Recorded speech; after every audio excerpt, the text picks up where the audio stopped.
నమస్తే, welcome to Sastry స్మయో. ఈ వీడియోని తప్పనిసరిగా లైక్ చేయండి, నా ఛానల్ని సబ్స్క్రైబ్ చేసుకుని సపోర్ట్ చేయండి.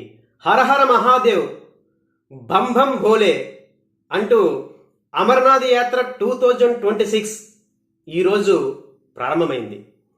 57 రోజులు అంటే జూలై 3 నుంచి ఆగస్టు 28 వరకు ఈ యాత్ర జరుగుతుంది.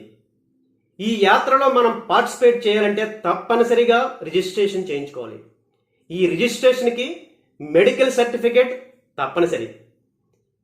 అమర్నాథ్ యాత్ర వెబ్సైట్లోకి లాగిన్ అయ్యి medical certificate, ID, address proof, passport size ఫోటోల్ని సబ్మిట్ చేసి మనం ఈ యాత్రకు పర్మిషన్ తీసుకోవాలి రిజిస్ట్రేషన్ చేయించుకుని. ఒకవేళ ఆన్లైన్లో కుదరకపోతే ఆఫ్లైన్ ప్రొసీజర్ కూడా ఉంది. ఈ ఆఫ్లైన్ ప్రొసీజర్లో State Bank of India, Punjab National Bank, Jammu and Kashmir బ్యాంకులని మనం పర్సనల్గా విజిట్ చేసి నియరెస్ట్ బ్రాంచ్ని అక్కడ ఈ అమర్నాథ్ యాత్ర గురించి రిజిస్ట్రేషన్ చేయించుకోవాలి. ఈ అమర్నాథ్ యాత్ర రిజిస్ట్రేషన్ తప్పనిసరిగా medical certificate, authorised medical practitioner నుంచి మన ఫిజికల్ ఫిట్నెస్ని ప్రూవ్ చేస్తూ మెడికల్ సర్టిఫికేట్ని సబ్మిట్ చేయాల్సి ఉంటుంది.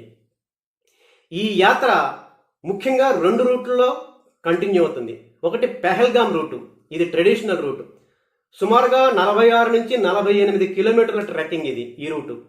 ఈ రూట్లో గుర్రాలు కూడా అవైలబుల్గా ఉంటాయి, ఓల్డ్ పీపుల్, నడవలేని వాళ్ళకి. మరో షార్టెస్ట్ రూట్ కూడా ఇప్పుడు అందుబాటులోకి వచ్చింది, దాని పేరే బాల్టాల్ రూటు. ఇది జస్ట్ 14 కిలోమీటర్స్, చాలా షార్టెస్ట్ రూటు. అయితే ఇది నిటారుగా ఉండి ట్రెక్కింగ్ చాలా కష్టంగా ఉంటుంది. యంగ్ పీపుల్, ఫిజికల్ ఫిట్నెస్ ఎక్కువగా ఉన్నవాళ్లే ఈ రూట్ని సెలెక్ట్ చేసుకుంటే మంచిది. ముఖ్యంగా ఈ అమర్నాథ్ ష్రైన్ సముద్ర మట్టానికి 3880 మీటర్ల ఎత్తులో ఉంది. అంటే సుమారుగా 12756 అడుగుల ఎత్తులో ఉంది. సో అంత ఎత్తులోకి మనం వెళ్ళినట్లయితే హై ఆల్టిట్యూడ్ అంటే ఎత్తులో ఆక్సిజన్ అందక మనం సిక్ అయ్యే అవకాశం ఉంది. ముఖ్యంగా ఇంత ఎత్తులో ఈ హై ఆల్టిట్యూడ్ సిక్నెస్ వల్ల వామిటింగ్ సెన్సేషన్, కళ్ళు కనిపించకపోవడం, కళ్ళు తిరగడం, అన్కాన్షియస్లోకి వెళ్ళిపోవడం, ఇలాంటి సిమ్టమ్స్ని ఫేస్ చేయవలసి ఉంటుంది.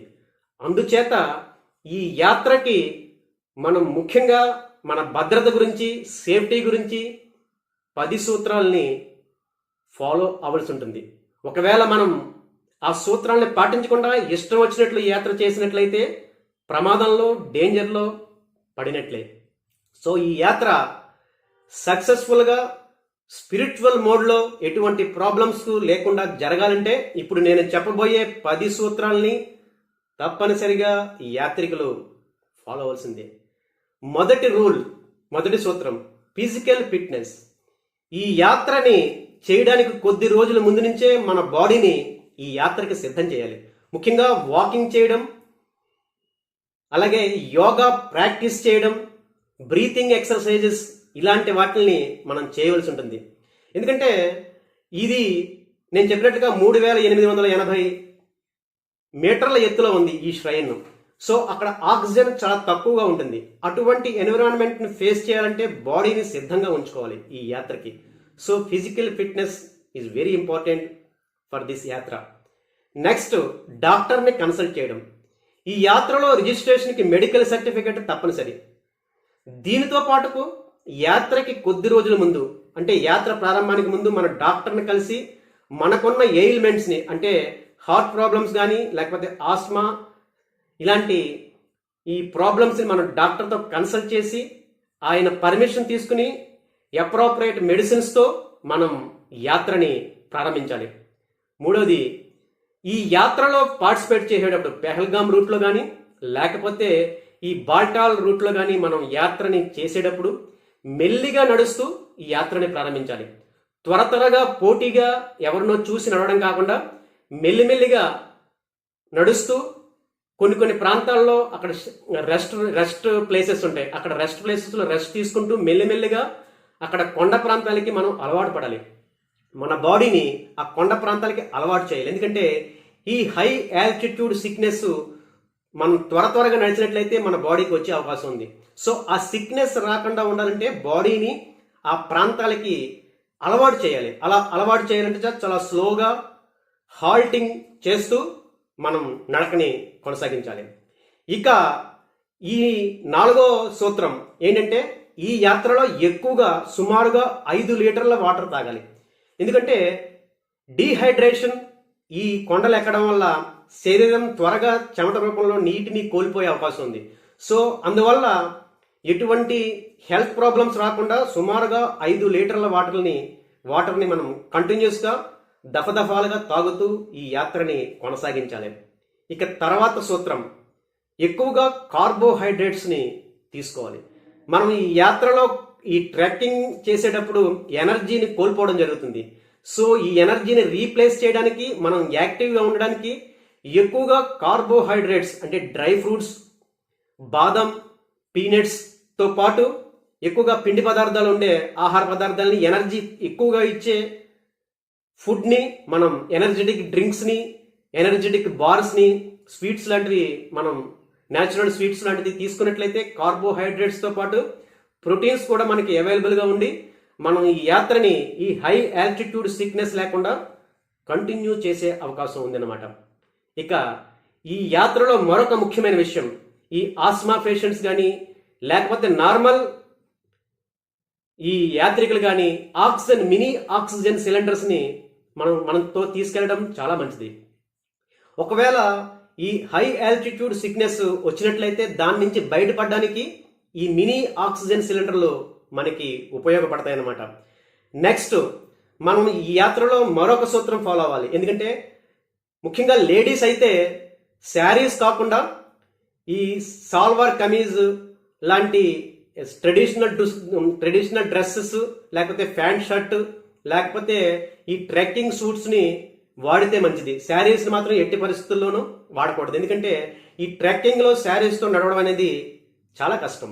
అలాగే వూలెన్ డ్రెస్సెస్, తప్పనిసరిగా షూస్ వాడాలి. చాలామంది సెంటిమెంటల్గా ఈ యాత్ర చేసేటప్పుడు, ట్రెక్కింగ్ చేసేటప్పుడు బేర్ ఫుట్తో అంటే చెప్పులు లేకుండా నడవడం చేస్తుంటారు. అయితే అది చాలా కష్టమైన పని. సో సరైన ప్రాపర్ షూస్ తోటి, అలాగే ఈ వూలెన్ డ్రెస్సెస్, ఇంకా మనకి రెయిన్ కోట్లు, అంబరెల్లాలు, ఎందుకంటే అక్కడ సడన్గా ఎప్పుడు రెయిన్ పడుతుందో, ఎప్పుడు చలిగా ఉంటుందో చెప్పలేని పరిస్థితి. సో ఆ వాతావరణానికి మనం సిద్ధంగా ఉండడానికి రెయిన్ కోట్స్, అంబరెల్లాస్, అలాగే వూలెన్ డ్రెస్సెస్, సాక్సెస్, అలాగే ఈ మఫ్లర్స్, ఇలాంటి అన్ని ప్రొటెక్టివ్ మాస్క్స్ ఇవన్నీ తీసుకుని వెళ్ళడం మంచిది. ఇక మనతో పాటు మరో సూత్రం ఏంటంటే, ముఖ్యమైన సూత్రం, మెడికల్ సర్టిఫికెట్ మనతో పాటుగానే ఉంచుకోవాలి. ఎందుకంటే మార్గ మధ్యంలో ఎవరైనా చెక్ చేసే అవకాశం ఉంది. అక్కడ ఫిజికల్ వెరిఫికేషన్ అంటే ఫిజిషియన్స్ అక్కడ వెరిఫై చేసే అవకాశం ఉంది యాత్రలో భాగంగా. సో మెడికల్ సర్టిఫికేట్స్, మన ఐడి, అడ్రస్ ప్రూఫ్స్ మనతో ఉండడం మంచిది. ఎందుకంటే అక్కడ ఏదైనా జరగడానికి, ఒకవేళ జరిగితే మనని రిస్క్ చేయడానికి అవి చాలా ఉపయోగపడతాయి. అంతేకాకుండా మనతో పాటు మన మెడికల్ హిస్టరీ, మనం ఏ మెడిసిన్స్ వాడతాం, ఎప్పుడు ఎలా వాడతాం, ఫుల్ డీటెయిల్స్తో ఒక హిస్టరీని కూడా మనం మనతో పాటుగా ఉంచుకోవడం మంచిది. అంతేకాకుండా అప్రాపరియేట్ మెడిసిన్స్ని కూడా, రికమెండెడ్ మెడిసిన్స్ కూడా మనతో పాటుగానే ఉంచుకోవడం మంచిది. అంతేకాకుండా ఈ హై యాటిట్యూడ్ ఈ సిక్నెస్ని ఫేస్ చేసే మెడిసిన్స్ కూడా మనతో పాటుగా ఉంచుకోవాలి. ఇక మిగతా మరొక విషయం ఏంటంటే, ఈ యాత్రలో మనం తప్పనిసరిగా కొన్ని చేయకూడని పనులు కూడా ఉన్నాయి. ఏంటంటే ఆల్కహాల్ తీసుకోవడం. సాధారణంగా భక్తులు ఈ యాత్రలో ఆల్కహాల్ తీసుకోవడం జరగదు. కాకపోతే కొన్ని రోజుల ముందు ఆల్కహాల్ తీసుకుని అదే తర్వాత ఈ యాత్రని స్టార్ట్ చేసినట్లయితే దాని ప్రభావం ఉండే అవకాశం ఉంది. అందుగురించి ఆల్కహాల్ కానీ, స్మోకింగ్ కానీ, ఇలాంటి వేటిల్ని కూడా ఈ యాత్రకు ముందు కానీ యాత్రలో కానీ చేయకుండా ఉంటే మంచిది. ఇలా అన్ని అప్రాపరియేట్ స్టెప్స్ ఈ 10 సూత్రాలను ఫాలో అయ్యి తప్పనిసరిగా భక్తి శ్రద్ధలతో ఆ హరహర మహాదేవ్ అంటూ ఈ యాత్ర కొనసాగించినట్లయితే సక్సెస్ఫుల్గా ఎటువంటి ప్రమాదాలు లేకుండా ఈ యాత్రని పూర్తి చేసుకుని ఆ కైలాసనాథుని దర్శించుకునే అవకాశం ఉంటుంది. సో ఈ యాత్ర మీద నేను చెప్పిన ఈ ప్రికాషన్స్ మీద మీ అభిప్రాయాలు కూడా తప్పనిసరిగా కామెంట్స్లో తెలియజేయండి. Thank you.